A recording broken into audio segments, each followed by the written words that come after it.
Sí, que tengan un buen día. El segmento de hoy va a tratar eh, el segmento de hoy el- va a ser el tratado de lo que es el impuesto sobre la renta y sus disposiciones generales del impuesto sobre la renta. Primero vemos que el título uno del impuesto sobre la renta son las disposiciones generales y son del artículo uno al 8. Ahorita no vamos a ver el artículo uno de qué trata para saber nosotros quiénes entran en el impuesto sobre la renta. En la estructura de la ley, ya vimos la estructura en un segmento anterior, la estructura, y en la estructura anterior veíamos que las disposiciones generales, o sea, era el título uno, entraban las disposiciones generales y el artículo y las disposiciones generales son del artículo uno al 8. Ahorita nada más quiero ver las que son el artículo uno de disposiciones generales para luego entrar a personas físicas. Ya entrando a personas físicas, vamos a ver el tema de personas físicas.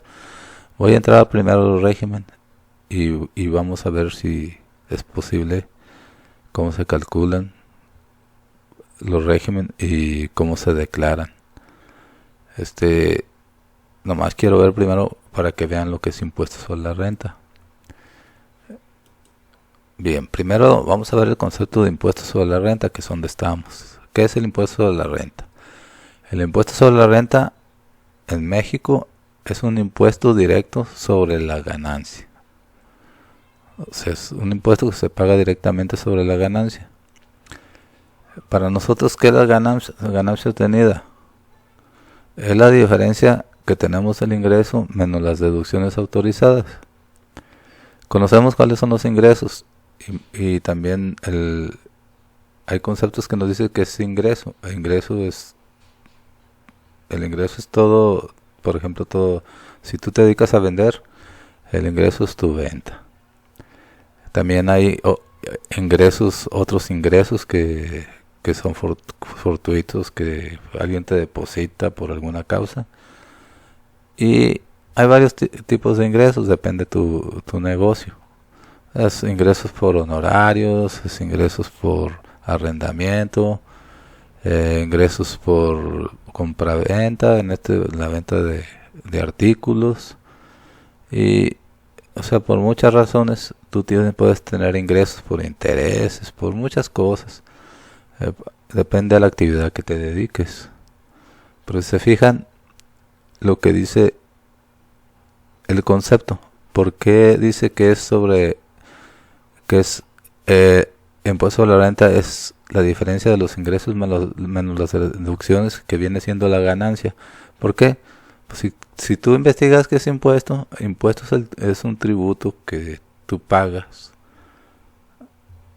es un tributo que vas a pagar, en este caso nosotros al SAT. Y sobre la renta, es un tributo que pagas sobre la renta. ¿Qué quiere decir renta? Aquí es bien importante saber qué es renta. Si han oído la palabra renta o rentabilidad. Si yo tuve una rentabilidad de tanto. Renta quiere decir ganancia. Pues se llama impuesto sobre la ganancia. Aquí en este caso, yo pienso que a veces quien hace las leyes está equivocado en ciertos regímenes. Por ejemplo, el reciclo. ¿El reciclo es impuesto sobre la renta o no es impuesto sobre la renta? El reciclo no es impuesto sobre la renta, es impuesto sobre el ingreso. Si tú cuando ves el reciclo, el impuesto te fijas que va sobre unas tarifas sobre ingresos, no sobre ganancia. Entonces ese ya no sería impuesto sobre la renta, sería impuesto sobre el ingreso. Si se fijan ahí ya está mal. Entonces cuando tú tienes un problema con el gobierno, ¿qué puedes hacer? Si te perjudica por algo la multa o algún problema que tengas con Hacienda, puedes echar para atrás por esta causa. El régimen o sea, tú adoptas el régimen que tú quieras, pero están mal aplicados. O sea, para eso tendrían que hacer un impuesto que se llame impuesto sobre el ingreso, y tenían que ponerlo, por ejemplo, separado en la fiscoagenda, como es el IVA, El IVA está separado, no está junto al impuesto de la renta. Se llama impuesto al valor agregado y está separado. Antes, el IEPS es un impuesto especial sobre producción y servicios y está separado. Si fuera como el reciclo, pues lo metías ahí junto con el impuesto sobre la renta y ya nomás atascabas la ley del impuesto sobre la renta. Aquí es donde yo no estoy muy de acuerdo con los que hacen las leyes, porque están mal aplicadas. Deben de hacer aparte otra ley, o sea, perdón, debe ser separada y lo aplican dentro de impuestos sobre la renta. Si se fijan, en el impuesto sobre la renta existen las personas físicas, las personas morales. Personas morales tienen reciclo y es sobre el ingreso. ¿Por qué no dejan el puro reciclo dentro del impuesto sobre la renta? Y quitan el régimen general de ley y cobran sobre el ingreso. Pues no lo quitan porque ya no sería impuesto sobre la renta. Ya sería impuesto sobre el ingreso. Y como creo yo que está mal aplicado, el reciclo lo meten, lo anexan. Si tú te quieres ir al reciclo ya te fregamos y vas a pagar tanto cuando no te conviene. Entonces dejo el impuesto de la renta para yo no tener problemas a la hora de una controversia. Que ya es controversia, porque pues, al estar dentro del impuesto de la renta ya no me suena lógico que pague sobre ingreso. También en el RIP existe eso. Cuando vendes al público en general y te cobran sobre ingreso un porcentaje, también está mal aplicado el impuesto sobre la renta. El impuesto sobre la renta es sobre la ganancia y se acabó, nada más. Es sobre tu rentabilidad, sobre tu ganancia. Rentabilidad quiere decir ganancia. Entonces, ahí es donde no estoy muy de acuerdo y está mal aplicado el impuesto sobre la renta. Sobre el reciclo, sí, el reciclo debería estar aparte. Por eso lo meten al impuesto sobre la renta, lo meten dentro de las leyes del impuesto sobre la renta, pero es opcional. O sea, tú te puedes ir a general de ley si no quieres estar en reciclo. Por eso lo ponen, si no lo dejaran. Anteriormente una vez una persona me decía que iban a dejar el YETU, que les convenía más. Y yo le dije, no, espérate, primero quitan el YETU, porque el YETU no es el impuesto importante, también creo que era sobre ingreso, también algo así parecido. Le dije, no, más bien quitan el YETU. Y sí, lo quitaron. No sé si el reciclo les convenga, pero mientras le saquen dinero y les convenga, porque ahorita la mayoría de los contadores lo que hacen, cuando no les conviene estar en el reciclo, los mandan a actividad empresarial, aunque sean más obligaciones, no te retienen. Por ejemplo, en el caso de los agapes, en los agapes pues les sale bien caro pagar el porcentaje porque ellos tienen poca ganancia y pagar sobre ingreso pues no les reditúa.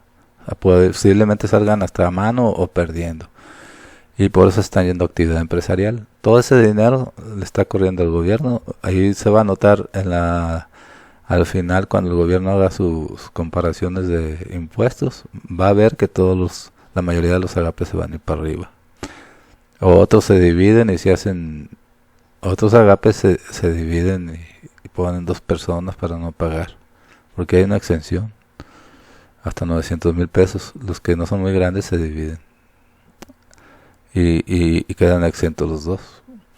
De ahí ya cada contador ve depende el cliente que tiene y dónde lo acomoda, pero porque está mal aplicada la ley. Si estuviera bien aplicada, pues no te queda otra más que estar donde diga el gobierno y vamos, se acabó. Así te amenaza el gobierno, porque a veces Hacienda aquí se ve pues, o el SAT se ve algo terrorista, porque nunca se había visto así Hacienda. Ataca mucho, cobra mucho. Ya le subió, por ejemplo, en el reciclo, amplió las tarifas. O sea, le gustó, quiero más. Pues me salgo, me cambio a actividad empresarial. En el caso de personas físicas. En el caso de personas morales me voy a general de ley. Mejor prefiero por ganancia. Prefiero pagarle al contador un poquito más de dinero que me saquen todo mi dinero. Eso es lo que piensa uno. Son los pensamientos de un contador. O sea, prefiero, pues, yo les cobro un poco más, gano más yo y lo subo a otro régimen. Pero también tienes que hablarle a la persona todo lo que implica. Bueno, eso es lo que quería explicar sobre el impuesto sobre la renta. Si se fijan en un solo concepto, todo lo que implica un solo concepto. Por eso de aquí pienso irme a personas físicas, pero vamos a ver el título 1 del impuesto sobre la renta, que viene siendo disposiciones generales. Son del artículo 1 al 8 del impuesto sobre la renta. Si ustedes quieren leerlo, léanlo. Yo nada más voy a ver lo que viene siendo el artículo 1 y de ahí me voy a ir a personas físicas, porque los otros nos vamos a ver más ya que estamos más empapados de lo que es personas físicas. Nos vamos a aventar a lo que viene siendo personas morales y vamos a ver de las demás disposiciones. Vamos a ver conceptos que nos convengan. Bien, de aquí nos vamos a lo que viene siendo sujetos del impuesto y fuentes de riqueza. Así viene en las fiscoagendas. A veces dicen los profesores cuando estábamos en la escuela decían no se fijen en los títulos. Esos títulos que viene arriba, sujetos de impuestos, fuentes de riqueza, ese lo pone el impresor de la fiscoagenda. Pero lo normal es ver el artículo. ¿Qué dice el artículo 1? Las personas físicas y las morales están obligadas al pago del impuesto sobre la renta en los siguientes casos. El impuesto sobre la renta, no al ingreso. Aquí no está hablando del impuesto sobre el ingreso. Y nos da los casos. Dice la fracción 1, dice, ¿quién está obligado? Todos los residentes en México.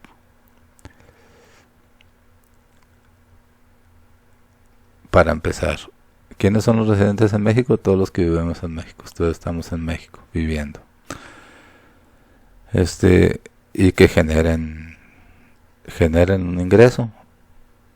En este caso, tú cuando compras un artículo, tal vez ya el de la tienda o el del negocio ya te le puso algo del impuesto, pero por lo regular, pues no debería, tiene que ser antes del impuesto. Es un impuesto directo a la empresa. La fracción 2 dice residentes en el extranjero con establecimiento permanente en el país. Son personas que residen en el extranjero pero tienen un establecimiento que permanece en el país, o sea, siempre va a estar el establecimiento siempre va a estar aquí en el país. Viene siendo el negocio. Vives en el extranjero y tienes tu negocio en el país, lo tienes permanente. Es el caso de las empresas extranjeras que ya conocemos. Por ahí no vamos a dar nombres ahorita, pero la fracción 3 son residentes en el extranjero y que sus ingresos procedan en el territorio nacional. Son personas que tengan ingresos en México y vivan en el extranjero también. Sus ingresos proceden en el territorio nacional. Estas son personas que pues viven en el extranjero y sus ingresos vienen, o sea, los reciben allá, pero de aquí van para allá. Es como si los ganas aquí en México, aunque vivas allá. Te llega el dinero allá, tienes que pagar aquí. Te mandan el dinero.